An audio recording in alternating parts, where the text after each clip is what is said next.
Long before that night in Kingman, Arizona, I already felt like I was carrying more than a 17-year-old should. My dad had left 3 months earlier, and the silence he left behind was louder than any fight we'd had before. My mom tried to fill it with work, overtime shifts at the dental office, late-night cups of coffee at the kitchen table. I filled it with music. That summer, every weekend seemed to bleed into concerts, desert shows, local bands whose names I'd forget the next day. Anything to drown out the way our house sounded when it was just the two of us eating dinner across from each other. Emily was my escape. She lived 3 blocks over, and when we were little, we'd sneak out to each other's porches in pajamas, whispering secrets we thought were huge. She always seemed lighter than me, like she could float out of her own problems by laughing at them. But that wasn't the truth. Her brother had walked out when she was 14 and never looked back. She didn't talk about him much except sometimes when she was tired or angry. I think she kept that wound folded deep inside. That night, July 26, 2014, we'd gone to a rock festival outside the city. We sang until our throats hurt, drank too much warm beer, and by midnight we were too exhausted to drive the 4 hours back home.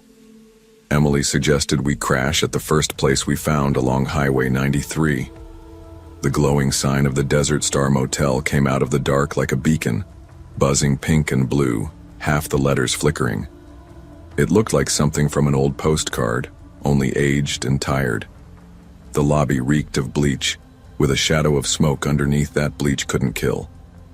The man behind the counter looked like he'd been working there since the 80s, a coffee stain blooming on his shirt pocket. He barely glanced at us when he slid the key across the counter. No ID check, no questions, just room 7. Emily carried her backpack like a joke was always hanging from her lips. God, this place smells like a grandma's closet.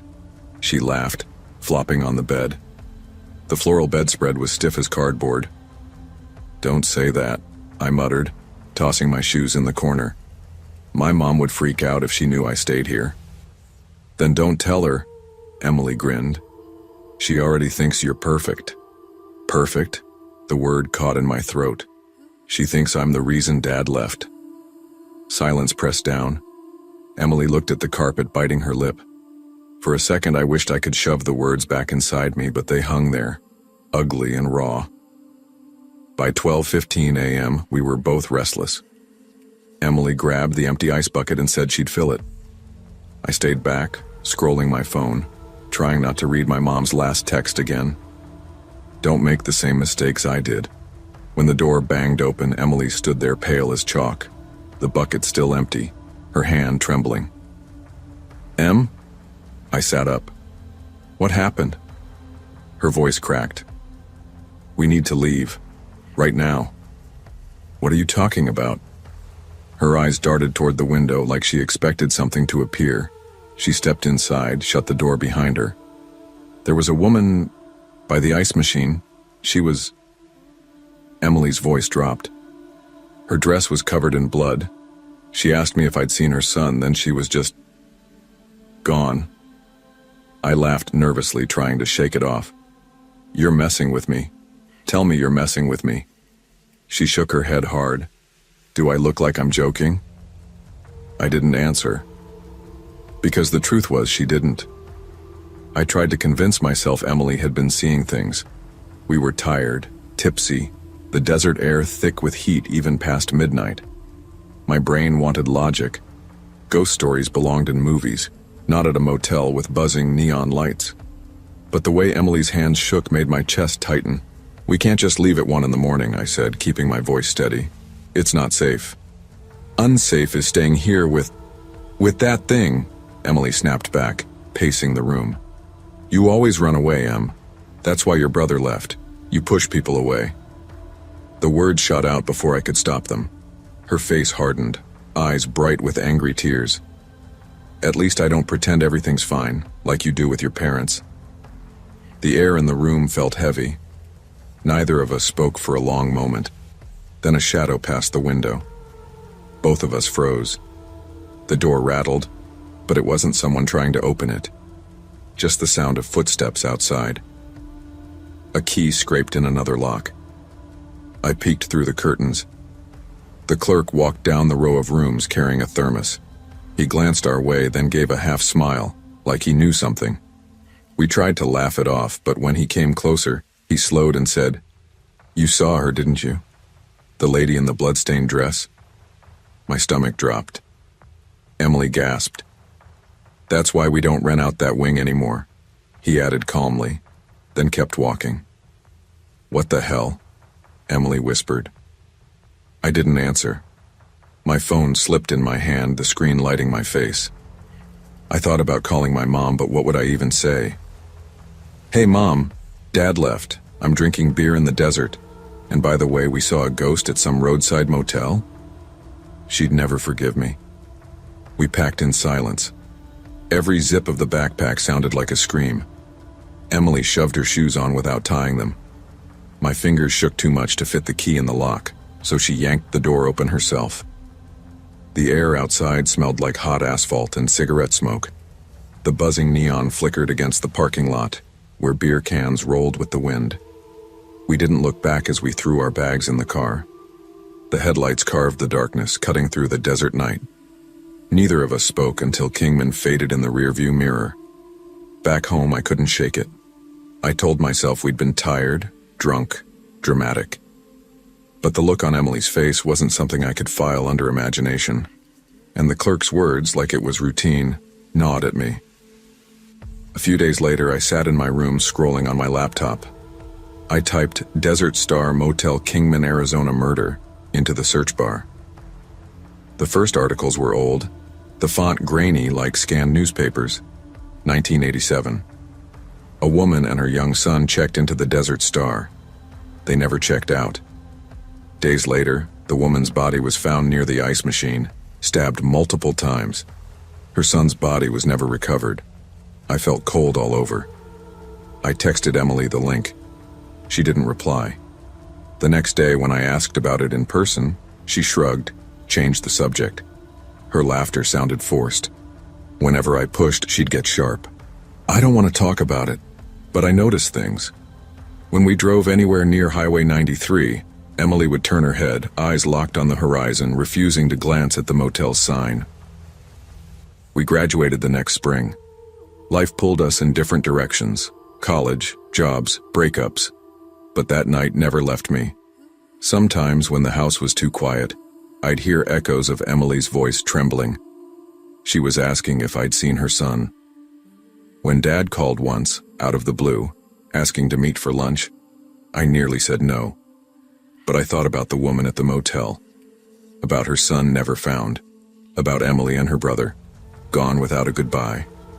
People leave, and sometimes they don't come back. So I went. Dad was older, softer around the edges. We talked, awkward but real. I didn't forgive him that day, but I opened the door. Years later, when I drove through Kingman with my husband and our baby asleep in the back seat, I saw the neon sign again. Desert Star Motel. Still buzzing. Still flickering. My chest tightened. Emily and I hadn't talked in years. Life carried us apart. But when I saw that sign, I remembered her pale face, her shaking hands, her voice cracking. "We need to leave. Right now." I drove past without stopping. My son stirred in his car seat, and I thought about the boy who never made it home. I thought about the mother still wandering, asking strangers if they'd seen him. And I whispered to the night, "I'm sorry." Some places carry the weight of unfinished stories, and some people do too. We can ignore the shadows, pretend they aren't there, or we can listen to what they're warning us about. Fear isn't always weakness. It can be the instinct that saves us. When your gut tells you to leave, when someone you trust says, "We need to go," you don't wait for proof. You go. Because sometimes survival depends not on bravery, but on listening. When I think back to that night in upstate New York, I can still smell the rain. It wasn't the clean, earthy kind that comes in spring. This was October rain, cold, relentless, smelling of wet asphalt and dead leaves. I had been driving for hours, chasing nothing in particular except distance from a phone call I didn't want to remember. My sister's voice had cracked through the speaker, begging me to stay home. "Mom needs you. Stop running off every time things get hard." She said it like I was abandoning them, and maybe she was right. I hung up before I could hear the rest. The road blurred under my headlights. My GPS flashed warnings about flooded roads ahead, and by the time I saw the flicker of neon promising vacancy, I was too tired to argue with fate. I pulled into the lot of the Lakeview Motel, rain hammering on the roof of my car, puddles glowing red and blue under the buzzing sign. Inside, the lobby smelled faintly of cigarettes and damp carpet. The man at the desk looked like he hadn't slept in a decade, his eyes swollen with purple shadows. He didn't greet me, didn't ask for ID, just slid a key across the counter with the number 4 stamped on a brass tag. The room was what you'd expect for $50 a night on Route 9. Floral curtains, a television older than me, a humming mini fridge, sheets that smelled like bleach fighting a losing battle. I dropped my duffel bag by the bed, kicked off my shoes and sat down heavy. That's when I noticed the closet. Or more accurately, the closet door that had been nailed shut. Thick wooden planks crisscrossed over it, the nails bent and rusted, the boards splintered at the edges. I leaned closer and saw long gouges carved into the wood, deep scratches that ran downward like fingernails, or claws, had raked across it in desperation. "What the hell?" I muttered under my breath. I went back to the desk, dripping rain on the floor. "Hey, what's with the closet in room 4? It's boarded up like a crime scene." The clerk barely looked up. "Some things are better left shut." "That doesn't answer my question." He shrugged, lighting a cigarette with slow, tired fingers. "Room 4's all you got. Take it or leave it." I should have left, but I was too tired, too stubborn. I took it, and that's when everything began. Sleep didn't come easy. The rain kept at the roof and windows, steady as a drumbeat. I left the TV on for background noise, though the channels were mostly static. My head was full of my sister's words, her anger, her fear. Every time I closed my eyes, I saw Mom's thin face in a hospital bed. Guilt pressed on me heavier than the storm. Around 1 a.m., I was finally drifting when a sound cut through the static and rain. Slow, deliberate, dragging. My eyes opened, heart thudding. The sound came again. It was coming from the closet. I told myself it was the storm, the pipes, anything but what it sounded like. Then I heard it clearly. 3 knocks. Slow, hollow raps on the other side of the boards. I sat up in bed, frozen. "It's just the storm," I whispered to myself. Just the storm. The knocks came again, louder this time. I stood, my feet bare on the creaking floor, and walked toward the closet as if pulled by something outside of myself. I pressed my ear against the boards. The wood was cold, and for a second all I heard was silence. Then came the whisper. "Please, let me out." The voice was hoarse, broken, like someone who hadn't spoken in years. My stomach lurched. I stumbled back, grabbed the chair by the desk, and wedged it under the doorknob, even though the planks already sealed it shut. I sat on the bed, knees pulled to my chest, staring at that closet like it might breathe. The whispers returned every few minutes, faint but insistent. Sometimes they sounded like a child, other times deeper, older. I didn't sleep. I just watched the closet until the gray light of dawn crept into the room. By morning, I felt hollowed out, my hands shaking as I carried my bag back to the desk. The clerk was there, smoking like always, his face a blank mask. "There's someone in that closet," I said, my voice breaking. I heard them. They were begging for help. He didn't look surprised, just tapped ash into an overflowing tray. "That closet hasn't been opened since 1984, best not to think about it." I slammed my hand on the counter. "Are you kidding me? Someone could be trapped in there." The clerk's eyes met mine for the first time. They were cold, flat. "If someone's still in there, they've been dead a long time." My throat closed up. I wanted to scream, to demand answers, but something in his tone told me I wouldn't get any. I turned, pushed through the lobby door and stepped into the gray morning drizzle. My car was wet and waiting. I drove away fast, my knuckles white on the wheel. The motel faded in the rear view, but the whispers didn't. They followed me, curling into my ears, seeping into my thoughts. I told myself I'd forget, but I knew I wouldn't. Back home, I said nothing to my sister, nothing to Mom. What could I say? That I'd heard voices behind nailed boards, that someone long dead had whispered through the wood. They already thought I was selfish, a runaway. I wasn't about to hand them proof. But the memory lingered. At night, I'd hear knocks in the silence of my apartment, soft and patient. I'd check closets, cupboards, under the bed. Nothing. Still, I never shook the feeling something wanted out. Months passed. I went through old photos from that trip, editing them for a gallery show. Landscapes, rain-soaked roads, gas stations glowing under storm clouds. Then I saw one I didn't remember taking, the window of the motel room. My reflection stared back, tired and pale. But next to me, in the glass, was another face. A child's, wide-eyed, mouth open like a silent plea. I shut the laptop, heart racing, but the image was there, saved forever. Years later, I still think about the Lakeview Motel. I think about the nails rusting into wood, about the scratches dragging down like someone had fought until their fingers broke. I think about that whisper, soft as the rain outside. Sometimes I wonder if I imagined it. Maybe exhaustion and guilt made me hear things. Maybe grief over my mom's slow decline played tricks on me. But then I look at that photograph, at the pale face in the glass, and I know. I've driven many roads since, taken photos in cities and deserts, crossed state lines chasing light. But I've never gone back to Route 9, and I never will. Because some doors, once shut, are better left closed.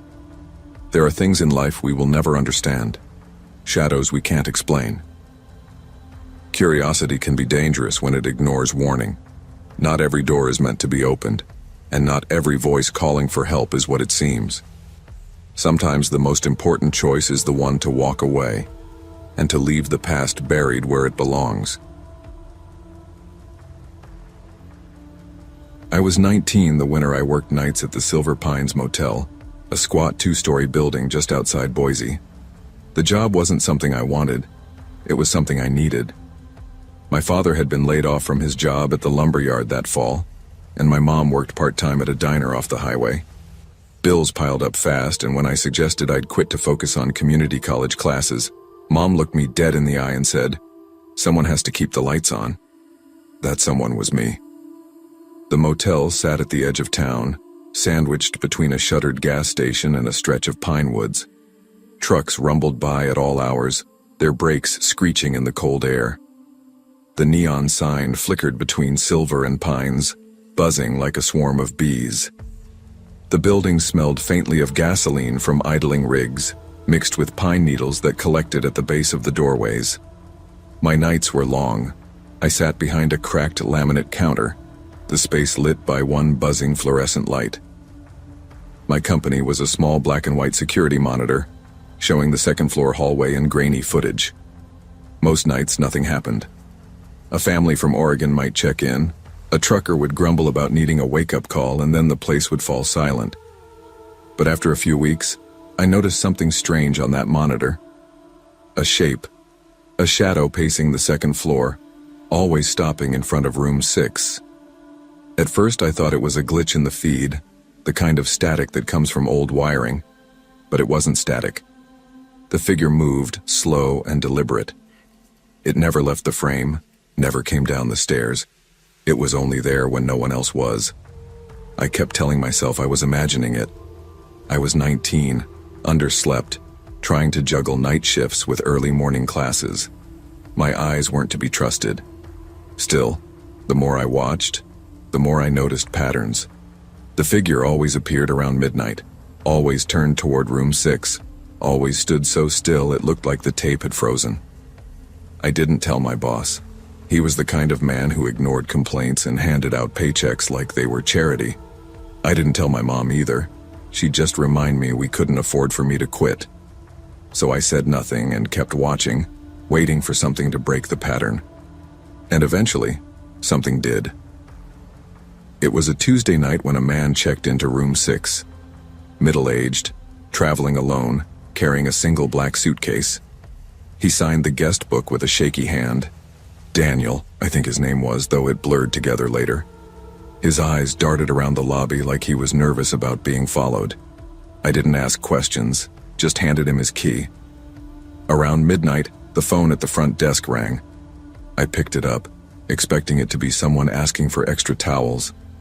"Someone's outside my door," a voice whispered. It was the man from room 6. They keep jiggling the handle. I can't sleep. My heart lurched. I glanced at the monitor. There it was. The shadow again, standing right in front of room 6, unmoving, its head tilted toward the door. "Stay inside," I told him, gripping the receiver tight. "Don't open it. I'll come check." I grabbed the flashlight from under the counter and ran up the stairs. The carpeted hallway muffled my steps. When I rounded the corner, the hallway was empty. Silent. The air was cold enough to make my breath show. Room 6 sat at the far end. The door closed tight, the handle still. I raised my flashlight and shined it along the hallway. Nothing. No shadow, no figure. Just silence and the buzzing of the fluorescent light overhead. I knocked gently. "Sir?" "It's the front desk. Everything okay?" No answer. I knocked again, harder. Still nothing. I pressed my ear against the door, but the room was silent. Too silent. Finally, I walked back downstairs, trying to convince myself I'd imagined the whole thing. But when I looked back at the monitor, my stomach turned cold. The shadow was there again, right in front of room 6. The next morning, housekeeping knocked on the lobby door. Mrs. Gomez, a quiet woman with kind eyes, looked pale. "Room 6, she said. "It's empty. The bed's unmade, but he's gone. His suitcase is still there. His wallet. Everything." I ran upstairs with her. The door to room 6 was unlocked. Inside, the bed was messy, the sheets tangled, the suitcase half unzipped on the floor. A wallet sat on the dresser, open to an ID card. But the man was gone. No sign of forced entry. No sign he'd left willingly. I told the owner, Mr. Krantz. He frowned, rubbed his chin, and muttered something about calling the police. But no police ever showed up, at least not while I was there. Instead, Krantz just told Mrs. Gomez to lock the door and not book it again until further notice. That night, I sat at the desk staring at the monitor, my hands trembling. Midnight came, and sure enough, the shadow appeared. But this time it wasn't pacing. It was standing still, just standing outside room 6, waiting. I didn't go upstairs. I didn't answer the phone when it rang once, then stopped. I just sat there frozen, listening to the hum of the light overhead, feeling like something unseen was pressing down on my chest. By the end of the week, Krantz had shut down the entire second floor. Renovations, he told the rare guests who asked, but no renovations ever happened. He simply kept it dark and empty. I told my mom what had happened, how a man vanished without a trace, how I'd seen something on the monitor. She sighed and shook her head. "You're too tired, Evan. You've been imagining things. Stop chasing shadows. We can't afford you quitting another job." I snapped at her. "I know what I saw. He was there one night and gone the next." Her face hardened. "Don't make trouble where there doesn't need to be any." So I stayed quiet. I worked my shifts, took my paychecks, and pretended nothing had happened. But I couldn't unsee the monitor, couldn't unhear the sound of that man's voice begging me to help. Sometimes I'd wake in the middle of the night in my own bed, convinced I could hear footsteps outside my door, convinced that if I looked out into the hall, I'd see a shadow waiting. It's been years since I worked at the Silver Pines Motel. I've gone on to better jobs, gone to school, built a life. But I still dream about that place. I dream about the monitor, the flicker of static, the hallway frozen in black and white. In those dreams, room 6 is always there. The shadow is always there. But it isn't pacing anymore. It isn't waiting outside a door. It's closer. Always closer. I'll wake with the memory of cold air in my lungs, the feeling of someone standing right behind me. I'll sit up sweating, convinced I'll turn and see it. But I never do. I don't know what happened to the man in room 6. I don't know what the shadow wanted, or why it only appeared when no one else could see it. Maybe some things aren't meant to be understood. All I know is that the second floor of the Silver Pines has been dark ever since.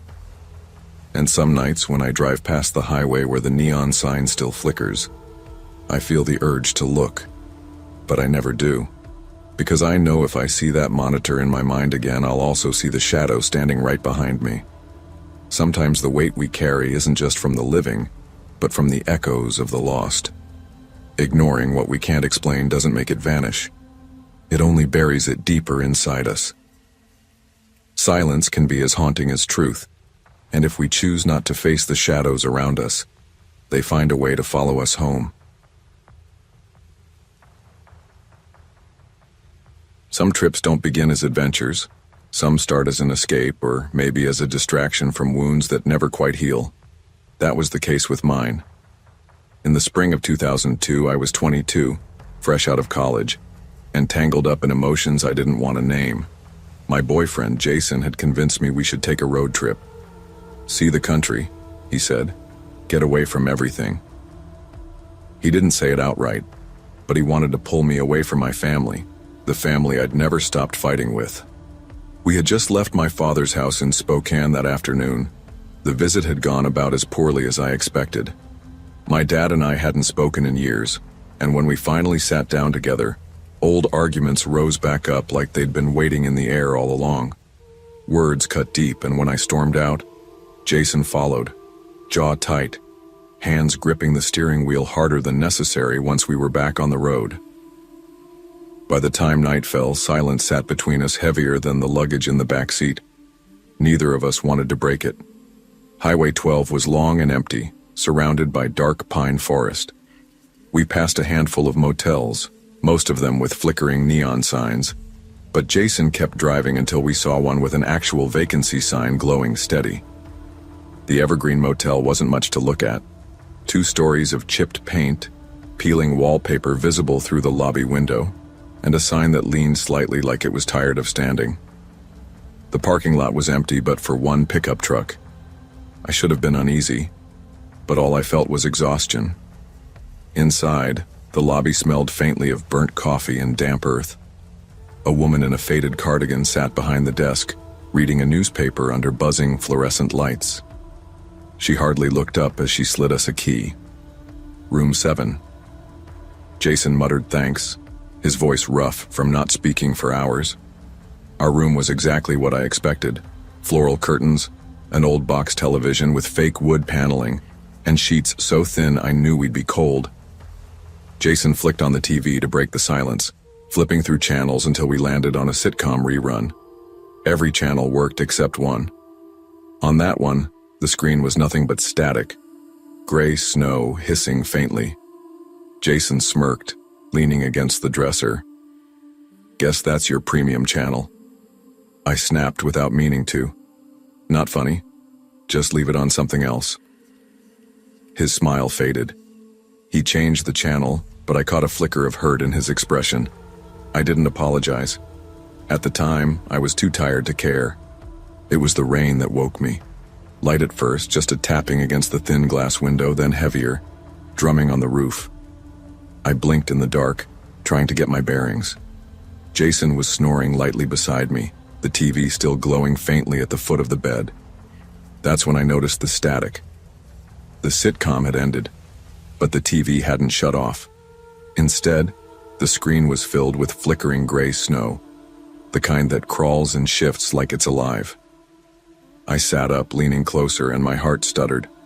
There were shapes moving in the static, blurry silhouettes like people walking down a hallway. Jason, I whispered, nudging his arm. Jason, wake up. Look at this. He groaned, rubbed his eyes, and sat up. It's just static, Lauren. Go back to sleep. No, look. They're moving. We both stared at the screen. The shapes grew clearer the longer I watched, though never sharp enough to make out faces. They drifted back and forth like restless figures trapped in endless pacing. Then, slowly, one of them turned its head. I froze. It was impossible, but it looked like it had noticed us. "Jason," I whispered, my voice shaking. "It's looking at us." Jason's bravado crumbled. His jaw tightened, his arm stiff under my grip. We both stared as the figure stopped walking and stood still, facing the screen, facing us, and then the TV went black.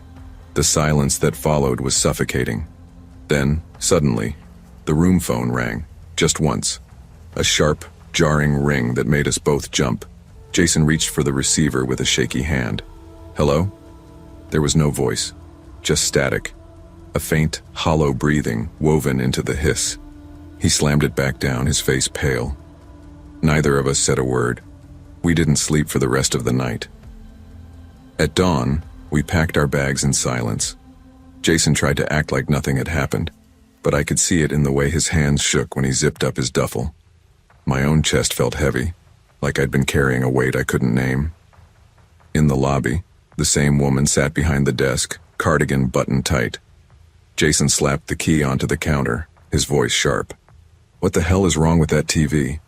"We saw something, someone, in the static." The woman sighed, folding her newspaper as if she'd been expecting this. Her voice was calm, almost rehearsed. "That set's been broken since '94. A guest died watching it. Heart attack, they said. But some folks think he never stopped watching." I felt the blood drain from my face. "We saw him," I whispered. "I swear to God, we saw him." The woman only shook her head and slid our receipt across the counter. Jason muttered curses under his breath, but I barely heard him. My mind kept replaying that moment when the figure turned its head, when it stopped moving and fixed itself on us. We left without another word. In the car, Jason tried to joke, tried to rationalize. It was just interference, old wiring, maybe another channel bleeding in. His words tumbled out too fast, like he was trying to convince himself more than me. I stared out the window. The pine trees blurred into dark green walls. "It looked at us," I said quietly. Jason didn't answer. The silence stretched.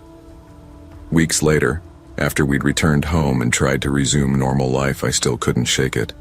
Sometimes late at night when the TV in my apartment glitched for just a second, I swore I saw shapes flickering in the corner of my vision, silhouettes pacing, and the phone. Twice in the dead of night it rang once and then went dead. I never answered. I couldn't bring myself to. Jason stopped talking about it. He didn't like when I brought it up, said I was feeding the paranoia. But I could see it in him too, the way he flinched at sudden noises, the way his eyes darted when the screen fuzzed for a moment. The Evergreen Motel stayed with us long after we left it behind. Years have passed since that night, but I still remember the hiss of static, the way the figure paused and turned its faceless head toward me. Sometimes I wonder if it really was just my imagination, shaped by exhaustion and grief after fighting with my father. Maybe the shadow was just my mind projecting loneliness. But then I remember the phone, the sharp single ring in the silence, the faint breathing on the other end. That wasn't in my head. That was real. I've driven through Montana since, though never down Highway 12. I don't want to see the Evergreen's faded sign, don't want to test if the TV is still there, still glowing with gray snow and restless shapes. Some nights, when I wake to silence broken only by the hum of my own television, I feel the urge to turn it off just in case. I don't want to see anything moving in the static, and if the phone rings only once, I never answer. Because I know what I saw, and I know he saw me too. Not everything broken should be fixed. Some things, once touched by tragedy, hold on to what they've taken. Curiosity can cross a line, and when you peer too closely into the static just might peer back. I was 32 years old and still living out of duffel bags when I drove into Riverside. Most people my age were building families, saving for houses, locking themselves into careers. Me? I was chasing cities like they were notches on a belt, telling myself I was a traveler, an explorer, someone who couldn't be tied down. That was the story I gave to others, but if I'm honest, it was just a way to cover the fact that I couldn't stop running. It started after my father died 2 years earlier. He had a heart attack in the middle of the night, and I was halfway across the country when Anna, my sister, called. She called 3 times, and I ignored it. I was hiking in the Smoky Mountains, trying to disconnect from the world. By the time I picked up, it was too late. I didn't even make the funeral. The truth is, I could have driven all night and maybe made it. But I didn't. That's the memory that eats at me. I left Anna to handle everything alone, and she hasn't really forgiven me. Since then, staying anywhere feels like punishment. Sitting still means remembering. Moving at least keeps me numb. I've held jobs just long enough to keep gas in the car. Warehouse work, deliveries, freelance editing jobs done in motel rooms. Friends faded away. Relationships collapsed. But the road didn't judge me. It just kept stretching out, mile after mile. Before Riverside, I called Anna. She laughed, but not in the good way. One day, she said, "You'll stop running and actually settle down." "I'm not running," I told her. "I just like moving. Staying feels worse." She wanted to argue. I could hear it in her breath, but I hung up before she got the words out. Because I already knew she was right. Riverside was the last major city on my list. It felt symbolic, though I couldn't tell you why. The Grandview Inn was a mid-range roadside place that pretended it wasn't tired. From the highway, the neon sign glowed pink and blue, buzzing faintly like a fly trapped against glass. Inside, lemon cleaner couldn't hide the mildew soaked into the carpet. A ceiling fan ticked overhead, slow and uneven. The woman behind the desk introduced herself as Clara. She looked mid-40s, kind eyes but worn down from long hours. She slid a brass key across the counter and said, "Room 214, elevators to your left. Welcome." "Thanks," I said, lifting my suitcase. That's when I noticed him. A man in a denim jacket leaning against the lobby wall. He looked a little older than me, maybe late 30s, with the easy grin of someone who wanted to be trusted. When he saw me struggling with the bag, he stepped forward. "Need a hand?" he asked. I hesitated, then nodded. "Appreciate it." He carried it like it weighed nothing, chatting as we went up the stairs. He introduced himself as Mark, joked about Motel coffee being strong enough to take rust off a bumper. I laughed politely, but there was something in his eyes that made me uneasy. He didn't leave right away when we reached my door. He looked at the number, let his eyes linger a second too long, then finally nodded and walked away.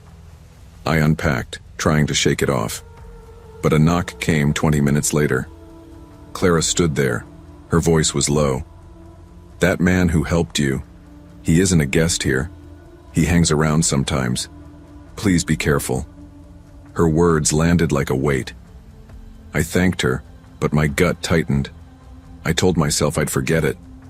I went out that night, walked downtown where food trucks lined the street, music spilled out of bars, neon painted everything alive. For a while, the warning faded, but when I came back, the silence in the room felt too thick. At 9:45, a knock rattled the door. "Housekeeping," a man's voice said. I froze. Housekeeping doesn't come at night. My eye pressed to the peephole. A man in a hoodie stood outside. No cart, no uniform, just stillness. I didn't say a word. I backed away and grabbed the phone. My fingers shook dialing the front desk. Clara picked up on the second ring. "Did you send housekeeping?" I whispered. "No," she said firmly. "We don't send staff this late. Keep your door locked." That certainty hollowed me out. Whoever was out there wasn't supposed to be. I waited. The knock came again, softer this time. Then silence. For nearly an hour, I sat on the bed, my heart pounding so hard it hurt. Every creak of the walls made me jump. Eventually, exhaustion pulled me down. At 2:30, the sound snapped me awake. The doorknob turned, slowly, carefully. Then it clicked. The door eased open. A figure slipped in, face hidden behind a black mask. He lunged. I shouted, kicked, but he pinned me down, his weight crushing my chest. The smell of sweat and something metallic filled my nose. "Stay quiet," he hissed. His voice was low, distorted. "Or I'll make you." I thrashed harder, panic burning through me. My foot caught the lamp. It crashed to the floor, shattering loud in the quiet. The intruder froze. Footsteps pounded in the hall. Clara's voice called out. The man bolted, sprinting through the door and down the stairwell. I stumbled upright, shaking. Clara and another staffer rushed in. "Call the police," I gasped. Officers arrived minutes later. Radios crackled as they examined the lock. One of them frowned. "No forced entry," he said. "This was opened with a key. A master key." The thought made bile rise in my throat. I saw Mark in my head, his eyes flicking to the room number. It was him, I told them. Mark. He knew my room. But when they searched, he was gone. No ID, no car in the lot, no record, nothing. The officers took my statement, promised to investigate, but I could hear it in their voices. They didn't expect much. By dawn, I sat in the lobby clutching coffee. Clara apologized over and over. "We'll comp your stay," she said. "Free nights for life if you want. This has never happened before." Her voice trembled. I believed her fear, but the damage was done. I called Anna. My throat cracked. "You were right," I told her. "I'm running, and I almost didn't make it out this time." She was quiet a long moment, then soft. "Then stop running, Ethan. Come home." I didn't answer, because the truth was already inside me. From now on, every motel room would carry the sound of that knock. The police never called back with news. Days passed, then weeks. I stayed in Riverside longer than planned, but not at the Grand View. I moved to a chain hotel across town where locks beeped with cards and cameras lined the halls. Even then, I barely slept. Every noise pulled me awake, convinced someone was at the door. Travel didn't feel like freedom anymore. It felt like a curse. The road had always numbed me, but now it stalked me. Every time I checked into a motel, I saw Mark's grin. Every key in my hand felt like an invitation to danger. I tried to keep moving, San Diego, Tucson, Phoenix, but the same pattern followed. I'd lie in bed, eyes wide, listening. Shadows under the door looked like feet. Creaks in the ceiling felt like someone climbing in. My chest clenched until morning. One night in Tucson, a knock came at 11 p.m. My whole body went cold. "Pizza delivery," a man's voice said. I hadn't ordered food, I didn't answer. He knocked again, harder. My hands shook as I dialed the front desk. The clerk told me no one had been sent. By the time security checked, the hallway was empty. That was the moment I realized it didn't matter if it was real or not. My mind had trapped me. The road wasn't wide anymore. It was a narrow hallway, every door hiding danger. I called Anna again. She tried to sound patient, but I heard the worry underneath. "Ethan, you need to stop. You're not living. You're punishing yourself." "I can't just stop," I told her. "If I stop moving, I'll drown." "You're already drowning," she said. Her words clung to me. I thought about coming home, but home didn't feel real anymore. The last place I'd lived longer than a month was with a girlfriend who left me because she said I treated her like a layover. She wasn't wrong. I drifted through cities, filling notebooks with lists of places I'd been. They used to make me proud. Now they looked like evidence of a crime. Every line a place I had escaped to, instead of facing the truth. The image of the masked intruder haunted me, but so did something else. The way Mark had smiled. Casual, polite, almost friendly. It reminded me that danger doesn't always come with warning signs. Sometimes it looks like help carrying your bag up the stairs. That thought burned deep. I replayed the moment 100 times. If I hadn't needed help, if I hadn't let him close, maybe he wouldn't have known my room. Or maybe he would have found out anyway. The police never found him. Or maybe they never really looked. I'll never know. One night in Nevada, I stood outside another motel door, key in hand, and couldn't go in. My chest felt tight, my palms slick. I sat in the car all night instead. It hit me then. The road had stopped being a choice. It had turned into a trap. I finally drove back toward home, not because I wanted to, but because I couldn't keep going. I called Anna from a rest stop outside Sacramento. My voice cracked. "You still got room for me?" She was silent a moment, then said, "Always." When I pulled into her driveway 2 days later, she was waiting. She hugged me tighter than she ever had before. Inside, the house smelled like coffee and books. It felt still, solid. My chest loosened for the first time in years. "I don't know if I can stay," I admitted. "You don't have to know," she said. "Just stop running for now." That night, I lay awake in her guest room, listening. No knocks came, no footsteps, just quiet. It wasn't peace yet, but it was the first step. Running from guilt doesn't erase it. It only deepens the shadows we carry. Healing begins when we stop moving long enough to face what hurts, and when we allow the people who love us to help us stand still. I used to think driving at night was the closest thing to freedom I'd ever have. Roads stretched out like endless ribbons, headlights carving tunnels through the dark, radio humming low enough to keep me awake, but soft enough to let me drift into my own head. But freedom, I've learned, comes with a price. For me, that price was exhaustion, loneliness, and a constant ache in my chest that came from carrying everyone else's burdens. My name's Daniel Harper, 29 years old, delivery driver by necessity, not by choice. I didn't dream of delivering burgers and pizzas at 2 a.m. when I was a kid. Back then, I dreamed of playing guitar in smoky bars, maybe one day recording an album. But when Dad died of a stroke 3 years ago, dreams turned into overdue bills, medical debt, and a younger brother who couldn't seem to stay out of trouble. Mom did her best. She still worked part-time at the library, but she was tired, her face lined with years of worry. After Dad's funeral, she leaned on me. I leaned back too, but instead of finding comfort, I found more weight. My brother Kevin was 22 and already deep into a cycle of borrowing, gambling, and lying. I should have cut him off, but blood is blood, and every time he looked at me with those desperate eyes, I caved.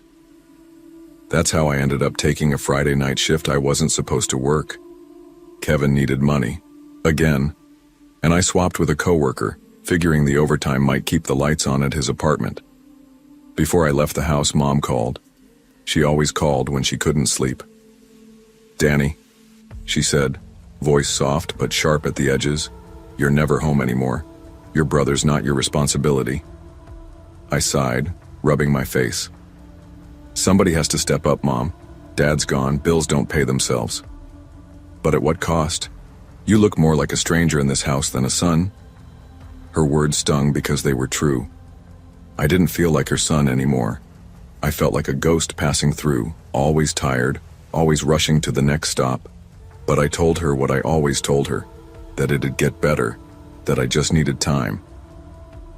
Then I hung up before the conversation dug too deep. That night, my route led me to the Redwood Pines Motel just outside the city. It wasn't a bad place, not exactly, but it wasn't the kind of place you'd choose if you had better options. The Italian diner next to it stayed open late for truckers and insomniacs, and that's where I picked up the steaming bag of spaghetti and garlic bread for some night owl in a rental house 5 miles away. The rain hadn't let up all night. My wipers squeaked against the glass as I pulled onto the long stretch of highway leading away from the motel. The asphalt gleamed silver, reflecting the headlights like a mirror. The night felt emptier than usual, as if the world had gone still just for me. 10 minutes into the drive, it happened. A figure appeared out of nowhere, dead center in the lane, arms flailing, stumbling, desperate. I slammed the brakes, my chest lurching into the wheel. The man staggered closer, rain plastering his hoodie to his body. He slapped both hands against my window, shouting, "Out of gas, buddy! Help me out now!" My heart hammered. Dad's voice echoed in my head from years ago. Never stop on an empty road at night. If something feels off, it probably is. Everything about him felt wrong. His eyes darted too quickly, his movements too erratic, his voice more demanding than pleading. I shook my head, muttered under my breath, "Not tonight, man. Not tonight," and eased the car forward, veering around him. I didn't look back. Not yet. Relief washed over me as I drove past him, but it was thin and brittle like ice over a pond. My knuckles stayed white on the steering wheel. The rain pounded harder, drowning out everything except the steady thump of my heart. A mile down, I spotted something that made my chest seize up. A blue pickup truck sat parked crooked near an abandoned gas station. Its engine was off, but the driver's door hung wide open, swinging slightly in the wind. My first thought was, that was his truck. My second thought was, this was no coincidence. I pressed the gas a little harder, trying to outrun the dread curling in my stomach. I told myself to focus on the delivery, drop off the food, collect the tip, and get the hell home. At the rental house, I forced a smile for the guy in sweatpants who took the bag of pasta and handed me a crumpled $5. "Thanks, man," I mumbled, retreating to my car. The moment I slid into the driver's seat, my stomach flipped. Headlights flared from across the street. The blue pickup sat there now, engine humming, windshield wipers sweeping in rhythm with mine. And in the driver's seat, the man from the road. He didn't move, didn't gesture, just stared at me through the sheets of rain, his face shadowed but his presence sharp as a blade. My hands shook as I pulled out my phone and dialed Mom. She answered on the second ring. "Ma," I whispered. "I think someone's following me." Her voice shot from groggy to panicked. "Danny? What do you mean? Where are you?" "I'm trying to drive home, but this guy, he's just sitting there staring at me." "Call the police," she cried. "Don't play hero, just get home safe." "I'm trying," I said, tears stinging my eyes. "But he's moving closer." The truck's headlights brightened as he rolled forward. My pulse spiked. I threw the car into gear and sped off, windshield wipers struggling against the storm. Every turn I made, the truck mirrored. Every lane change, every detour. He was right there, stalking me. Finally, he roared ahead and swerved sideways, blocking the entire road. Tires screeched against wet asphalt. My car fishtailed, skidding to a halt inches from his bumper. The man leapt out, slamming his fists against my window, screaming words I couldn't even make out. My phone slipped from my hand, Mom's voice faint and frantic in the background. Then out of the darkness, flashing red and blue lights filled the night. 2 patrol cars screeched to a stop behind me, boxing the pickup in. Doors flew open, officers shouting commands I couldn't process.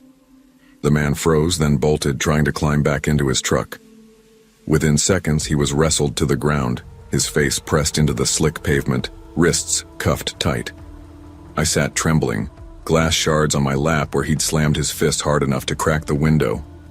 My breath came in short bursts. My hands wouldn't stop shaking. An officer tapped my door.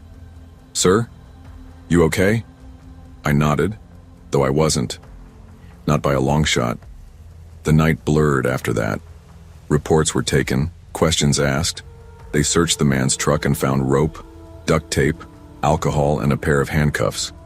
The sight of it made my stomach turn. He wasn't looking for gas. When they finally let me go, it was nearly dawn. I sat alone in the motel break room, staring at the coffee machine, my phone heavy in my palm. Mom's number glowed on the screen. I pressed call. "Danny?" she answered, voice breaking. "You were right," I said, tears spilling. "Maybe I have been a stranger at home, but if I didn't stop tonight, it's because I wanted to live long enough to come back." I didn't drive for 3 days after that. The car sat in the motel lot while I slept fitfully. jumping at every knock on the door. When I finally got behind the wheel again, the roads didn't feel free anymore. They felt dangerous, haunted by headlights that seemed too close, by shadows moving where they shouldn't. I kept replaying it in my head. The man's fists on my window, the hollow look in his eyes, the sound of Mom crying through the phone. For years I'd thought my biggest burden was Kevin, or maybe Mom's disappointment. But now I realized the real weight was the way I'd treated life like something disposable. Nights blurred into mornings, and I was always chasing the next dollar, the next excuse to stay away from home. I called Kevin, told him I couldn't keep bailing him out. For once, I meant it. He got angry, cursed me out, hung up, but I didn't call back. The night at Redwood Pines Motel changed me. It stripped away the illusion that running myself ragged was noble. It showed me how close I'd come to losing everything without ever realizing what mattered most. When I finally drove home, the house looked smaller than I remembered. Mom stood on the porch, arms wrapped around herself. When she saw me, she broke into tears. I hugged her tighter than I had in years. "I'm done running, Ma," I whispered. That night, I sat at our kitchen table, guitar on my lap, strumming the chords I'd abandoned. The sound wasn't perfect, but it was honest. For the first time in a long time, I felt like myself again. Sometimes survival isn't about escaping the danger in front of us, but the patterns that lead us into it. Family, love, and presence matter more than running on empty for people who drain you. And when life gives you a second chance to come home alive, you take it before it's too late. I never meant to run this far. Not from home, not from Christmas, and certainly not from myself. But when December rolled around in 2019, I couldn't face another holiday in my father's house, surrounded by questions I couldn't answer and expectations I couldn't meet. So I packed my sketchbooks, my laptop, and just enough clothes to get me through a week. And I drove up into the mountains of Washington until the roads grew quiet and the snow deepened around me. I'd been a freelance illustrator for nearly 10 years, scraping together a living through commissions, magazines, and online clients. People said I was lucky, working from anywhere, free from the 9-to-5 grind, but they didn't see the reality. Long nights, inconsistent pay, and the gnawing sense that no matter how many pieces I finished, I was always behind. Add to that a recent breakup with a man who said I was too closed off, and the endless pressure from my father to settle down, and I was unraveling. When I saw the vacancy sign glowing outside a roadside motel outside Leavenworth, I pulled in on instinct. The clerk handed me a key to cabin 6, a small place set apart from the others, rustic with wood-paneled walls and a stone fireplace that smelled faintly of pine smoke. It wasn't fancy, but it was mine for the week. The first night I called my dad. He never let me forget who I used to be. The girl with straight A's, the girl who could have been a lawyer or a doctor. "Christmas is in 2 weeks, Claire," he said after I told him where I was. "You think running off to some cheap motel is the answer?" "It's not about you, Dad. I just need space to think." "You've been needing space for 5 years. When are you going to stop running?" I couldn't answer. I hung up, staring at the quiet cabin walls, wondering if maybe he was right. The next morning, the snow was falling so heavy it muted every sound. I stepped out onto the porch with a mug of coffee, hugging it to my chest. And that's when I saw them. Footprints in the untouched snow. They weren't mine. They were larger, heavier. They led across my porch and down the side of the cabin, disappearing into the woods. I stood frozen, breath fogging the air, my skin prickling despite the cold. I told myself it was nothing. Maybe a hiker passing through, maybe maintenance. But deep down, unease planted itself in me, a seed waiting to grow. The days passed in a blur of sketches and half-finished emails to clients. I tried to convince myself I'd come here to work, to heal, to think. But every night when the snow fell thicker and the forest grew darker, I couldn't shake the memory of those prints. On the third morning, I stepped outside again. Fresh snow had fallen overnight, smoothing the world like a clean page. And yet, there they were. New prints. Not one set, but two, circling the cabin. I swallowed hard, my throat dry. Whoever had been here had walked slowly, deliberately. They hadn't knocked, hadn't made a sound. They had just been there. I called my friend Megan. "I swear someone's coming here at night," I whispered into the phone. "You always imagine the worst, Claire," she said. "Maybe it's maintenance." "At midnight? In a storm?" She laughed nervously. "You're just wound up, you need sleep." But I knew sleep wasn't coming easy. That night I stayed up by the fire, sketchbook in hand, trying to distract myself. My pencil scraped across paper as the clock crept past 2 a.m. Then I heard it. Crunch, crunch. Slow, deliberate footsteps on the porch. My heart stopped. I held my breath, listening. They paced back and forth, then paused. The silence pressed heavy on my ears. I grabbed the fireplace poker, knuckles white, waiting for the knock that never came. Minutes crawled by. Then, a sudden thump inside the hallway. I spun around, blood draining from my face. The hallway light flickered once, twice, then steadied. And in that split second of shadow I saw something, someone, rush toward me. A dark figure, swift and silent, moving with intent. I screamed, the sound tearing my throat raw. The poker slipped from my hands and clattered against the hearth. Panic surged through me. I bolted for the door, barefoot, snow biting into my skin as I stumbled into the night. I didn't look back, not once. I sprinted across the frozen ground to my car, fumbling with the keys, heart hammering so loud I thought it might burst. Somehow, my shaking hands found the ignition. The engine roared to life, headlights cutting through the swirling snow. I tore down the path toward the motel's main office, tires skidding on the icy road. When I reached it, I leapt out, pounding on the glass. The night manager's eyes widened when he saw me. He opened the door, ushered me inside, and locked it behind me. "What happened?" he asked, his voice tight. "Someone was in my cabin," I gasped. "I saw them. I heard them." He didn't argue. He grabbed the phone and called the sheriff. But the storm had slowed everything. It was over an hour before the police arrived. By then I was curled up in a blanket, shaking so hard I couldn't hold a cup of tea. When they finally searched the cabin, the officer returned with a grim face. "Window by the fireplace was cracked open," he said. "Muddy boot prints through the kitchen, down the hallway, whoever it was. They were moving room to room, searching." My stomach lurched. I was in the living room, drawing. The officer's eyes softened. "If you'd stayed even half a minute longer..." He didn't finish. I didn't sleep that night. I didn't even close my eyes. Every sound became a threat. The creak of the office walls, the wind rattling the glass, the scrape of branches against the roof. I called my dad. For the first time in years, my voice cracked. "You were right," I whispered into the phone. "I've been running. But tonight, I don't know what I was running from, or what was running toward me." There was silence on the line. Then his voice, softer than I'd ever heard it. "Claire, come home." The officers stayed until morning, combing the woods, but whoever had been there was gone. No footprints remained. The snow had covered everything by dawn.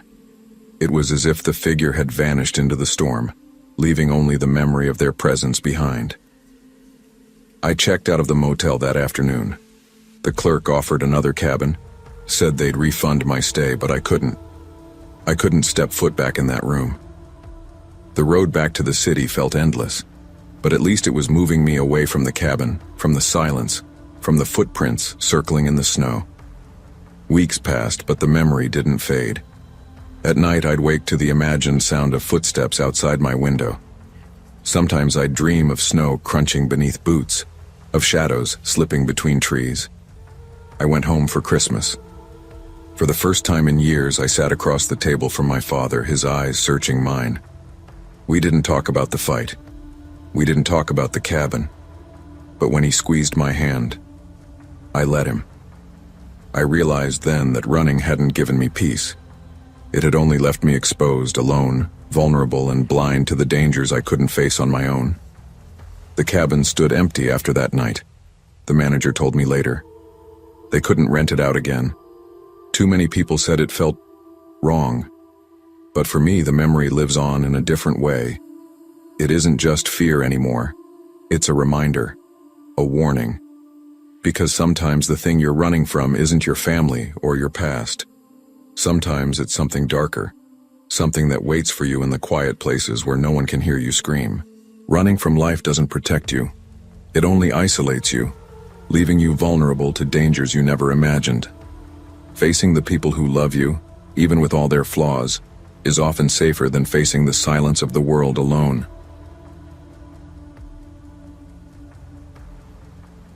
I never thought I'd live to see 62 and still be chasing the ghosts of family road trips. But that summer of 2006, I insisted we go. My son Michael argued against it from the start, said the car was too old, the trip too long, and the kids too restless. But I had my reasons. My husband, God rest him, used to pile us into the station wagon every July and head for the shore. We'd argue, we'd get lost, but we'd laugh too. I wasn't ready to give up on that tradition. Michael was 38, tired from work and too quick to sigh at me. His wife Laura tried to keep the peace, though I could see she thought I was being stubborn. Emily was 12, already rolling her eyes like a teenager, and Ben was 9, with a wild imagination that made him afraid of shadows on the wall. They were the reasons I pushed for the trip. I wanted them to know life outside of televisions and video games. I wanted them to have stories like the ones I still carried from my youth. The drive was harder than I admitted. Traffic piled up, the air conditioner coughed, and the car threatened to overheat more than once. By the time we took a wrong exit near Trenton, the sun had gone down and tempers had worn thin. That's how we ended up at the Willow Pines Motel, a place I'd never have chosen if I wasn't so desperate to get the kids into bed. The neon sign flickered like it could give out any moment. Paint peeled from the 2-story building and the office door creaked when Michael pushed it open. The room smelled faintly of mildew and disinfectant. Emily wrinkled her nose the second we walked in. "Grandma, this place is creepy," she whispered. "It's just for one night, sweetheart," I said, forcing cheer into my voice. "Tomorrow we'll be at the beach." Michael muttered under his breath, "If the car doesn't overheat again. I told you this road trip was a bad idea." I snapped before I could stop myself. "Your father used to take us on trips like this. Not everything has to be perfect, Michael." Laura gave him a look that told him to let it go. He did, but I knew the argument would circle back before long. That night, the walls echoed with laughter from rowdy guests next door. The kids tossed and turned. Twice, I thought I heard footsteps outside our door, but when I looked through the peephole, the walkway was empty. I told myself I was being jumpy. At 12:45, just as the children finally drifted off, a knock rattled the door so loud it jolted me upright. Michael froze, eyes wide. "Don't answer it," he whispered. But the knock came again, harder this time. Then a voice, calm, older, steady. "Sir, ma'am, we need to come in. You have something of ours." Michael and I locked eyes, both of us confused and alarmed. Laura whispered, "Maybe the front desk? Did we take the wrong room?" Michael called through the door, "You've got the wrong room. Please leave." Silence for a moment. Then another voice, deeper, rougher, snapped, "Open up! Now!" A fist slammed against the doorframe so hard it rattled. I herded the kids toward the bathroom. Emily clung to my arm, eyes wide with fear. "Emily! Ben! Go with your dad! Stay quiet!" I hissed. "Grandma, what's happening?" Emily whispered. "Nothing if we stay smart," I told her. "Just listen." Michael stayed planted by the door, fists clenched, ready to protect us if he had to. Laura clung to his arm, whispering, "Don't." Then came the sound that made my blood run cold, a metallic click. A gun pressed against the door frame. The door swung open slowly, and 4 figures stepped inside. 3 young men, broad-shouldered, tense, their faces hard with anger, and behind them, the leader. Older, silver hair, eyes sharp as knives. His suit was too fine for this place. He looked around like he already owned the room. "Check there," he said, pointing to the nightstand. We just checked in," I stammered, my voice trembling. "There's nothing here," one of the young men sneered. "Don't lie. It was left in this room." They began tearing through everything. Drawers, suitcases, even the kids' backpacks. One of them flipped the mattress. Another smashed the lamp in frustration. Emily started to cry, and Ben whispered, "I told you this place was scary." The leader turned toward the children, his expression strangely calm, almost polite. "Kids don't lie. Did you see anything? Maybe under the bed? Maybe in the bathroom?" They shook their heads furiously. "Please," I begged, stepping forward despite my fear. "Stop scaring them. We don't have what you're looking for." The leader's voice dropped to a whisper. "Then pray we believe you. Because if you did, it would be the last mistake of your lives." The room froze under his words. For a moment, all I could hear was the pounding of my own heart and Emily's muffled sobs. Michael stood rigid, torn between rage and fear. But he didn't move. The gun aimed at his chest made sure of that. Then, just as suddenly as it began, the tension broke. The men stopped searching. The leader nodded once, and they began backing toward the door. "If it turns up," he said evenly, "if you find it later, you will bring it to us. We'll know if you don't." And just like that, they were gone. Their footsteps echoed down the walkway, then silence swallowed the night. A moment later, we heard the roar of a car engine. None of us moved until the sound faded. Then the kids collapsed into tears, and Laura hugged them tight. Michael swore under his breath, pacing the room. "Call the police," I told him. My voice shook, but it carried the weight of command. "Now!" The officers arrived half an hour later, summoned also by a guest who had heard the commotion. They searched, but there was no sign of forced entry, no fingerprints, nothing but broken furniture and shaken nerves. I tried to explain about the older man, the way he looked at the children, the way he spoke like he already knew something. The officer nodded, but his eyes told me he thought it was a simple break-in gone strange. But I knew better. As I gathered the children close, I noticed something beneath the nightstand. A folded piece of paper tucked almost out of sight. My hands shook as I picked it up. In sharp black ink, the words read, "Not yours to keep." I didn't show it to the police. I don't know why. Maybe I was afraid of what it meant, or maybe I just didn't want the children to see it. But I folded it into my pocket, and it burned there the rest of the night. We didn't sleep. Not one of us. The kids sat huddled between me and Laura on the bed, jumping at every sound from outside. Michael paced by the door, clutching the phone, daring anyone to come back. When morning came, we checked out without breakfast. The manager raised his eyebrows when he saw the state of the room, but the police had already spoken to him. He didn't ask questions. He just slid the bill across the counter and muttered something about rough clientele. We drove in silence for miles. The kids dozed, but I couldn't close my eyes. That folded paper still sat heavy in my pocket. By the time we reached the shore, the sun was shining, and the world looked ordinary again. But none of us could shake the feeling. Emily refused to sleep alone that night. Ben insisted the men would come back. Michael swore he'd never stay in another roadside motel again. I wanted to believe it was over, that it was a mistake, a misunderstanding. But I knew deep down the look in that man's eyes wasn't about mistakes. It was a warning. Years passed, but the memory never faded. Emily told me once, long after she'd grown, that she still dreamed about that night. Not the gun, not the smashed lamp, but the way the older man looked at her, smiling faintly, like he already knew her future. I never told her about the note. I never told anyone. It stayed hidden in an old box of photographs, folded and yellowing with time. Every so often I'd take it out and stare at the words, written in that sharp hand. Not yours to keep. I don't know what they were searching for. Maybe drugs, maybe money, maybe something hidden in that room long before we got there. All I know is we were caught in someone else's game, and we walked away only because they allowed it. I still believe we were spared that night.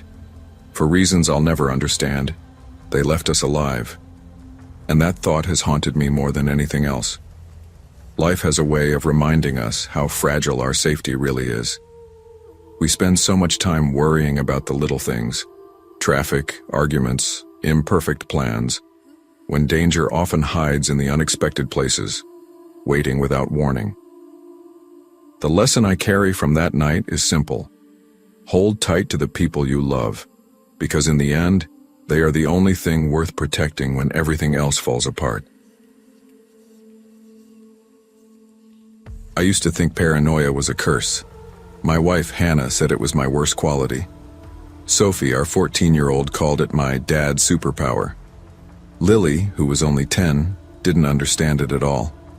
She just wanted me to relax, to laugh, to be the kind of dad who could fall asleep in the middle of a Christmas movie without checking every door lock twice. But I wasn't built that way.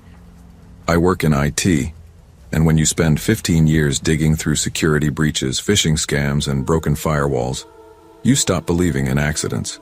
People get sloppy. Systems get sloppy. And someone, somewhere, always takes advantage of it. That was the weight I carried on December 23, 2018, when we pulled into the Redwood Motel Lodge just outside Cork, Ireland. It had snowed half the day, the roads slick with slush. The girls were exhausted from the long flight from Melbourne, cranky from jet lag and sugar, and Hannah was humming Silent Night like it would erase the tension in the car. All I wanted was a hot shower, a bed that didn't squeak, and 4 solid walls that would keep us safe. The motel looked nothing like the glossy photos online. The neon sign buzzed, flickering against the swirling snow, and the parking lot was nearly empty. "Room 14, the clerk said, sliding a metal key across the counter. His hands trembled. Maybe it was the cold. Maybe it was something else. Inside, the carpet smelled faintly damp, the heater rattled, and the wallpaper peeled at the corners. Sophie groaned, dragging her suitcase across the floor. "Seriously, Dad? This is the storybook Christmas you promised?" "It's just for a couple nights," I muttered. "Then we'll find someplace better." At dinner in the cafe, I tried to convince myself I was overreacting. Hannah teased me about the Wi-Fi password I insisted on writing down. "You can't treat every motel like a crime scene, Mark," she said, rolling her eyes. I gave her a thin smile, but the truth was I couldn't help it. And when the girls went to bed that night, snuggled under lumpy blankets, I opened my laptop and did what I always do. I checked the network. That's when I saw it. An unfamiliar device. Cam 014. Room 14. Our room. My stomach dropped. At first I thought it was a coincidence. Maybe the clerk had mislabeled some security camera outside. But the longer I stared at the screen, the less convinced I became. I refreshed the list 3 times. The device was still there. Active. Broadcasting. I leaned across the bed and shook Hannah awake. "What is it now?" she groaned. "Look." I turned the laptop toward her. "Do you see that?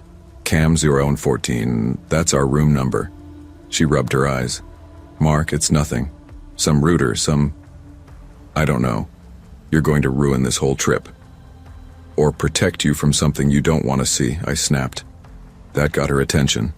She sat up, frowning. "What are you saying?" I didn't answer.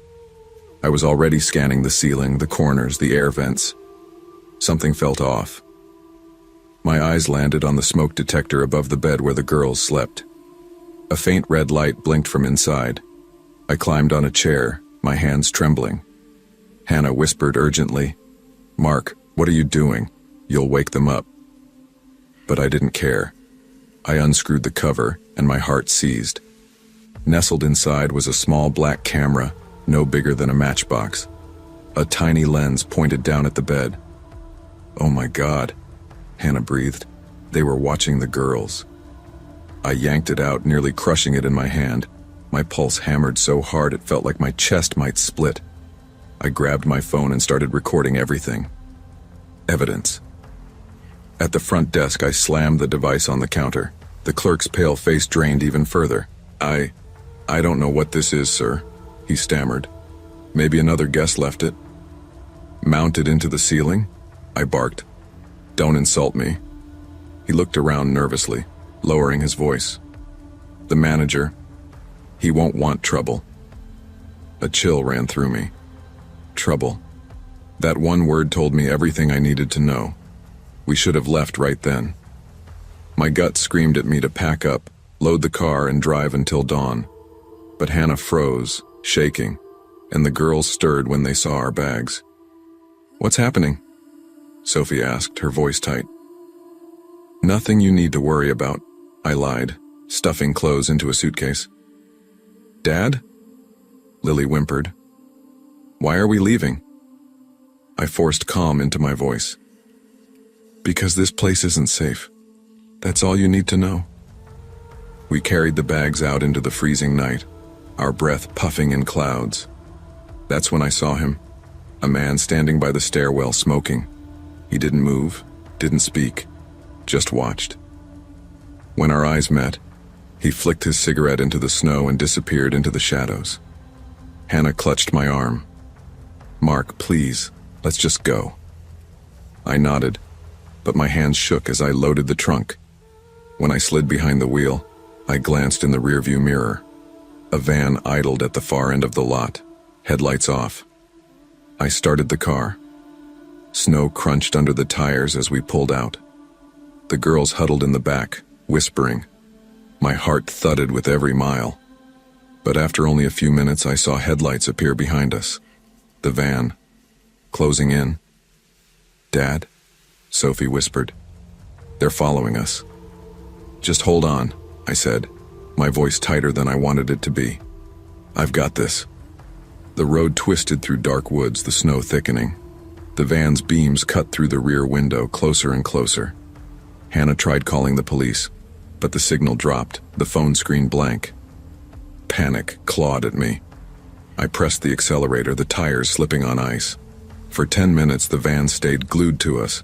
Then, just as suddenly, it veered off down a side road, vanishing into the night. We didn't speak until we reached the main highway. The police station in Cork was warm and fluorescent, but it felt no safer than the motel.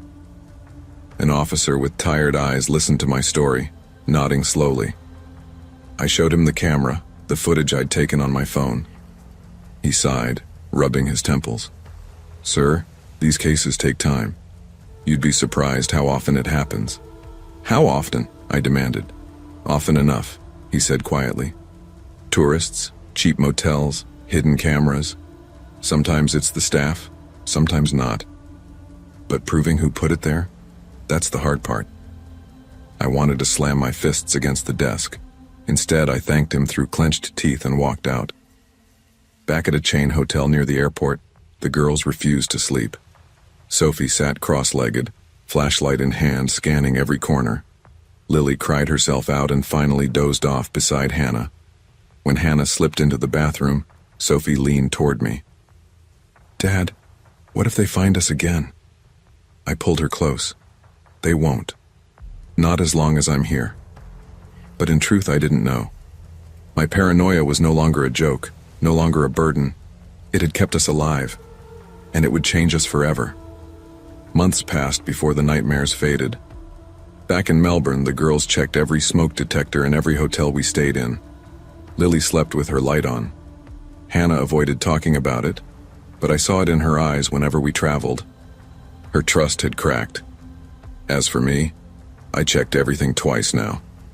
Sometimes 3 times. People called me obsessive, controlling. I didn't care. Because I knew the truth. The thing you fear most isn't always in the shadows. Sometimes it's already in the room with you, hiding behind plastic, blinking faintly in the dark. And the scariest part? Most people never notice. Vigilance is not paranoia when danger is real. Evil doesn't always shout or break down doors. Sometimes it hides in silence, waiting for the right moment. Protecting the ones you love means listening to that voice in your gut, even when others laugh it off.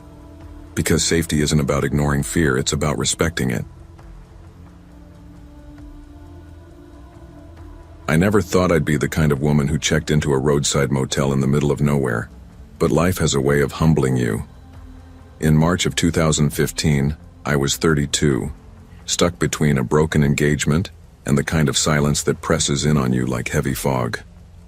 My townhouse in Asheville had become unbearable.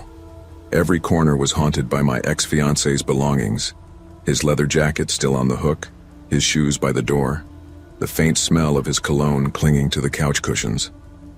It wasn't just the reminders, it was the memories stitched into the walls. After one last fight that ended with me slamming the door so hard the picture frames rattled, I grabbed a duffel bag and left. The Cedarwood Inn Motel wasn't much. Just a long row of faded doors facing the interstate, a buzzing neon sign that flickered between vacancy and cancy, and a front desk clerk who looked like he'd been smoking the same cigarette since 1982. It was cheap, quiet, and anonymous. Everything I thought I wanted. The first night, I called my sister in Boston. I just needed space, I told her, pacing the worn carpet. Becca, a roadside motel by yourself? That doesn't sound safe, she said, voice sharp with that mix of worry and judgment only an older sister could deliver. Don't start, I snapped, then softened. I'm not fragile. I just need to breathe. Fine, but at least lock your door. Twice. I laughed, even though a small part of me agreed with her. The first 2 nights passed quietly enough. I picked at takeout dinners, flipped through channels on the static-filled TV, and tried to convince myself I was starting fresh. But there were small things I couldn't shake. A man in a baseball cap sat in the lobby each evening pretending to read a newspaper. He never looked up, but I could feel his presence. And one night as I drifted off, I thought I heard someone jiggling my doorknob. By the time I pressed my eye to the peephole, the hallway was empty. I told myself it was just the motel atmosphere. Thin walls, strangers coming and going. I even joked about it in my head, classic horror movie setup. Woman alone in a cheap motel. I tried to brush it off, but the unease stayed with me. On the 3rd evening, when I came back with a paper sack of greasy lo mein, I froze. Taped neatly to my door was a folded piece of paper. My name, Rebecca, was scrawled across the front in sharp, deliberate letters. My stomach dropped. Inside, the note read, Rebecca, I've been watching you. You look even more beautiful in person. Let's meet. DN. I stood there in the rain, my takeout bag growing damp in my hand, my pulse hammering so hard I thought I might faint. How did he know my name? I crumpled the note, shoved it deep into the trash can by the stairs, and rushed inside. I locked the door. Twice. Then dragged the desk chair in front of it, heart racing. I tried to tell myself it was a prank. Maybe the desk clerk?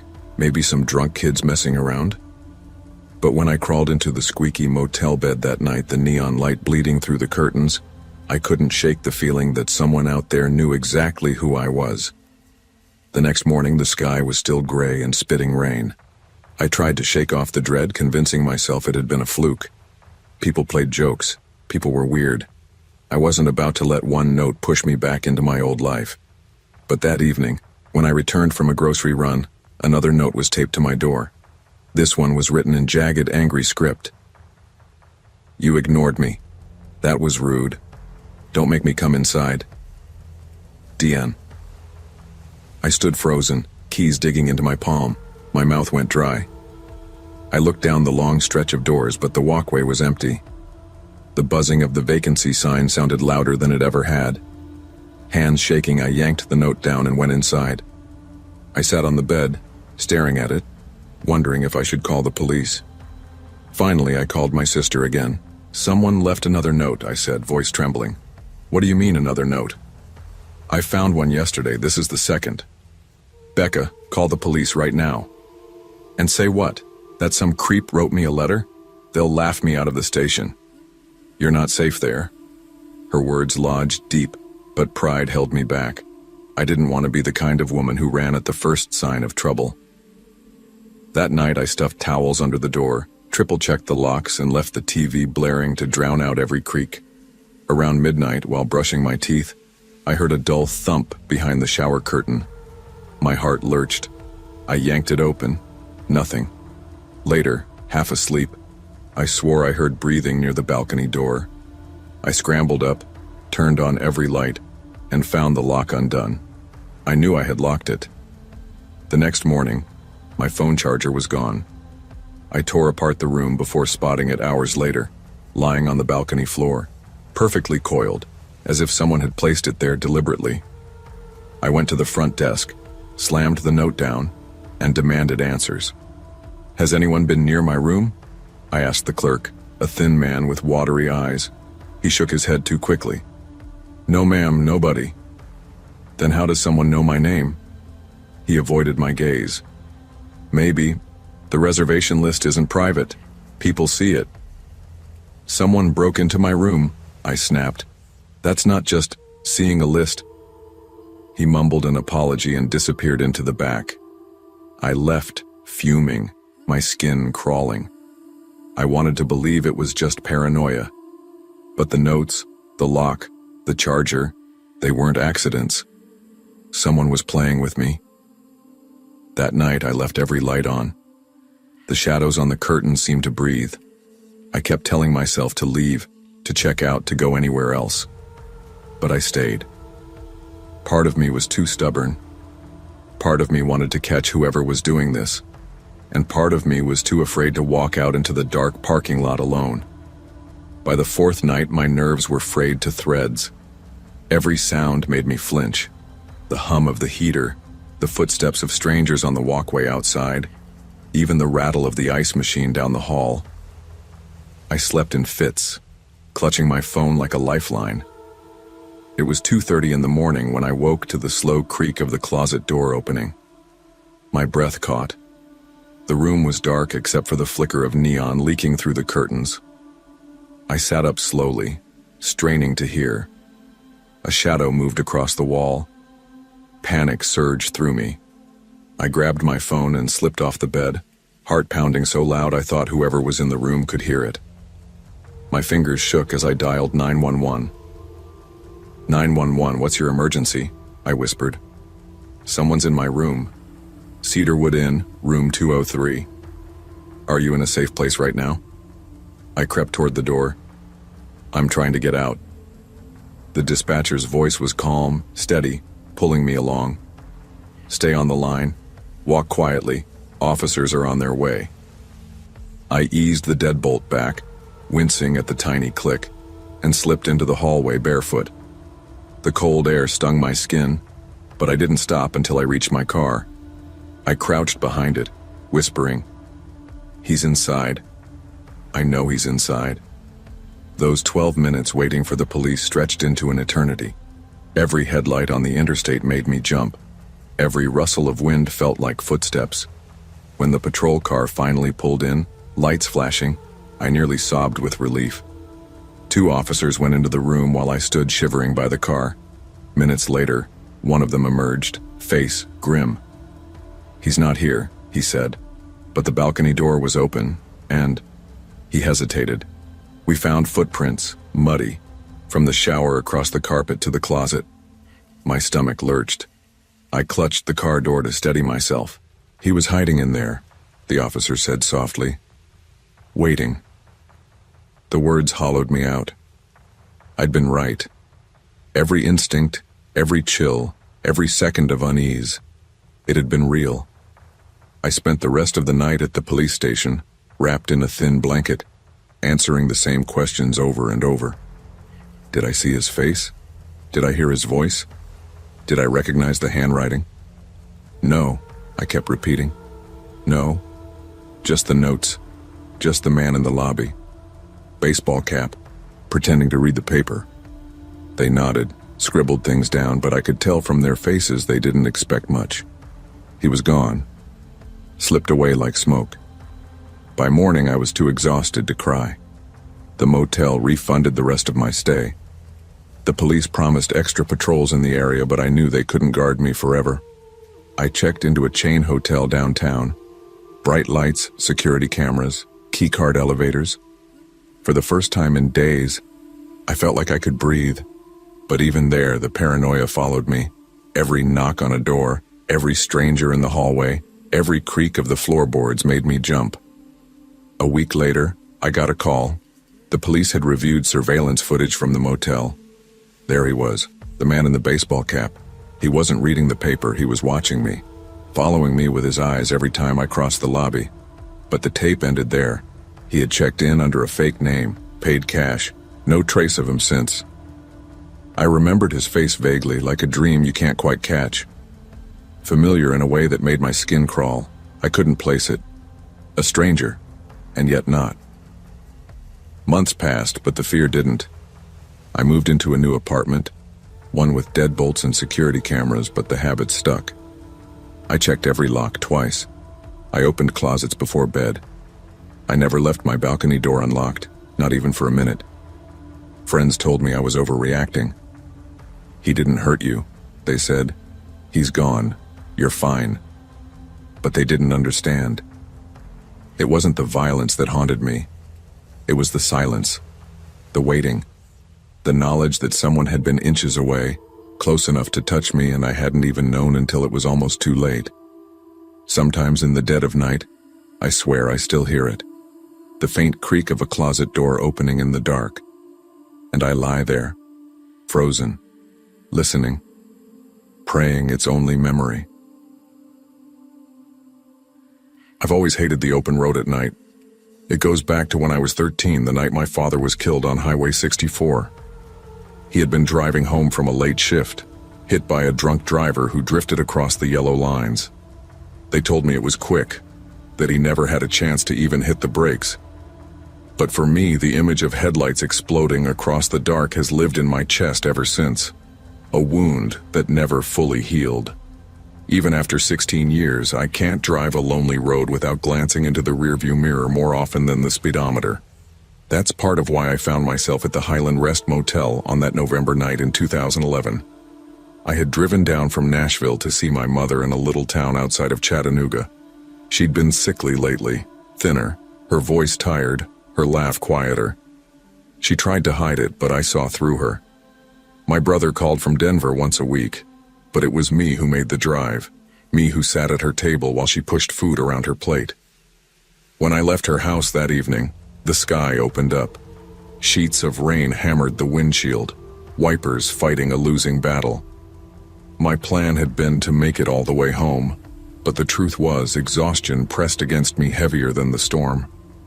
My mother's frail smile clung to me, and I kept thinking of my father, of that crash on a slick road. I pulled off at the Highland Rest because it was the only vacancy I'd seen for 20 miles. The sign flickered in red and blue, buzzing weakly against the downpour. Inside, the lobby was small, smelling faintly of mildew and coffee that had sat too long on a burner. The clerk barely looked at me when I slid my ID across the counter. He was young, maybe mid-20s, his hair slicked down like he had just come in from the rain. His eyes darted between me and the window behind the desk as if waiting for someone else. "Long night?" I asked, trying to sound casual. "Always," he muttered, handing me a key card. "Room 12, around the back." That was it. No smile, no small talk. Just a quick glance over his shoulder like he had better things to do than notice me. I tried not to care. Motels like this weren't built for charm. The room was plain, faded curtains, a comforter patterned with flowers long out of fashion, a heater that rattled to life with a groan.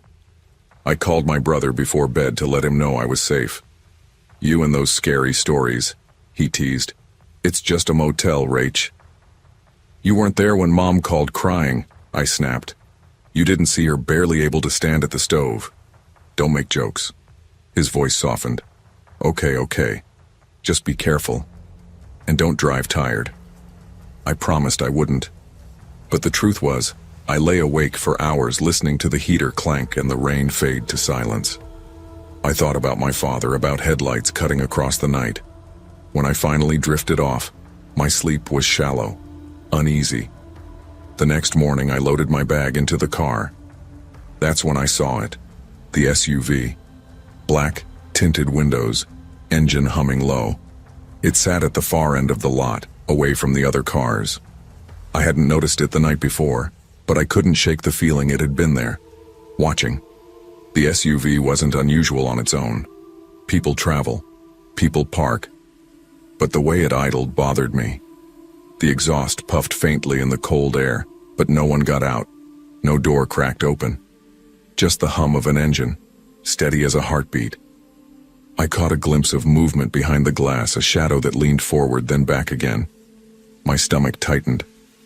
At checkout, the clerk slid me my receipt with the same indifference as the night before. I hesitated, then asked, "Busy night?" "Not really," he said without meeting my eyes. "Just you and a couple truckers." I wanted to ask about the SUV, but something about the way his jaw clenched stopped me. He seemed jumpy, like he knew something but didn't want to share it. I left instead, telling myself not to overthink. By late afternoon, I was back on Highway 64. The road stretched straight and narrow, hemmed in by trees stripped bare for winter. The storm had passed, but the pavement still glistened with dampness. For a while, it was just me and the hum of my old sedan. Then I noticed it. Headlights behind me. At first, they were distant, just a pinprick of light weaving through the trees. But mile after mile, they crept closer. I tried to tell myself it was nothing. A car on the same road. Nothing more. Still, I eased the wheel, watching the glow swell in my rear view. I passed a sedan pulled onto the shoulder with its hood propped open. No driver in sight. The sight made me press the gas. A memory of my father's wreck flickered in my head. The twisted metal, the flashing lights. The headlights behind me grew brighter, then too bright. They filled my mirror until I had to angle it away. Whoever it was, they were riding my bumper, close enough that I could make out the grille of the car, the shape of its hood. My hands tightened on the wheel. I slowed, hoping they'd pass. But they didn't. They stayed fixed behind me, tailing every move. That's when I saw the second car. Up ahead, parked diagonally across the road, lights off, blocking both lanes. I slammed the brakes, heart leaping into my throat. My sedan skidded, tires squealing. Behind me, the car slowed too, cutting off any retreat. My phone buzzed in my lap. My brother's name lit the screen. I answered, my voice breaking. "Something's wrong," I whispered. "They're boxing me in." "Call 911, he shouted. "Don't stop." Before I could respond, the doors of the car ahead flew open. Figures spilled into the road running toward me. Instinct took over. I yanked the wheel hard right, jerking the car off the pavement. Mud splattered across the windshield as I barreled into the shoulder. Branches snapped against the glass. I pressed the accelerator, praying the car wouldn't stall. Shouts rang behind me. Then came the crack of gunfire. The rear window shattered, glass raining across the back seat. I screamed, ducking as much as the wheel allowed. My heart slammed in my chest. "Rachel, what's happening?" my brother shouted through the phone. "Gunshots," I gasped. "They're shooting." The car fishtailed, tires spinning in the mud. Somehow I forced it forward, dodging tree trunks by inches. The forest thinned and the car bounced back onto the road half a mile later, suspension groaning. I glanced in the mirror. Headlights. They hadn't given up. I tried everything, speeding up, slowing down, swerving into side roads. Once I killed my lights and pulled behind an abandoned gas station, heart pounding as I crouched low in the seat. For a moment I thought I'd lost them. Then the glow of headlights swept across the lot, finding me like a spotlight. I slammed back onto the road, tears streaming down my face. My phone had no signal.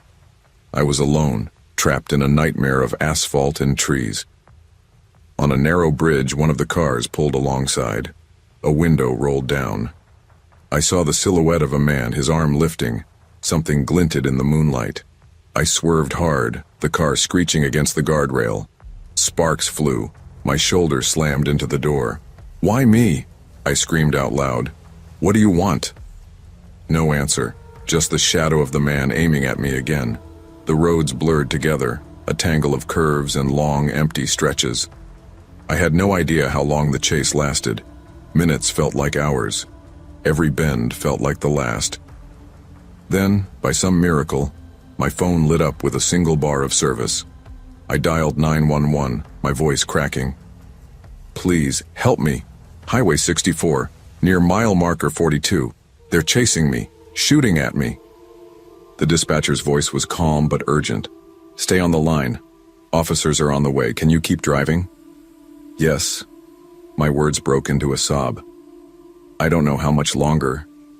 As if on cue, the cars behind me slowed. Their headlights dimmed, fading into the distance. Within minutes, they were gone. Just like that. I didn't trust it. I kept driving, knuckles white on the wheel, until the red and blue flash of troopers lit the road ahead. I pulled over, collapsing against the steering wheel as they surrounded me. One officer crouched by my shattered window. "Ma'am, are you hurt?" "No," I whispered, shaking. "They tried to kill me." They inspected the car. Bullet holes marked the trunk and bumper. Mud streaked the sides, glass littered the back seat. "You're lucky," the officer said grimly.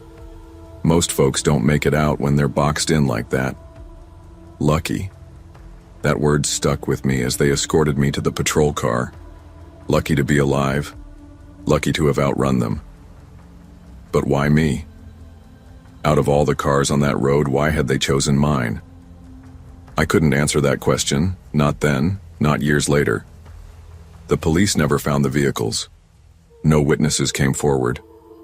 The motel clerk said he hadn't noticed anything unusual. The case drifted into silence, another unsolved terror along the highway. But I never forgot. I moved apartments twice in the years that followed, chasing safety like it was a place I could reach if I just locked enough doors. I refused to drive at night. Even in daylight, I caught myself checking the mirrors every few seconds, convinced headlights behind me meant danger. Therapy helped a little, but the dreams never left. Dreams of glass shattering, of headlights flooding my vision, of voices in the trees. What haunted me most wasn't the chase. It wasn't the bullets or the near misses. It was the memory of the SUV in the motel lot. Black, tinted windows, engine idling. Watching, waiting. Because I knew, deep down, they had chosen me before I ever left the motel. What happened to me taught me something I wish I'd never had to learn. Danger doesn't always announce itself with a scream or a shadow. Sometimes it waits quietly, patient and steady, until you're too far down the road to turn back. Trust your instincts. Notice the small details. If something feels wrong, a car that lingers, a face that doesn't belong, an engine that idles too long, it probably is. I survived because I didn't freeze. But survival shouldn't have to be about luck. The world has dangers we can't always see, but awareness can be the difference between becoming a story on the news and living to tell your own.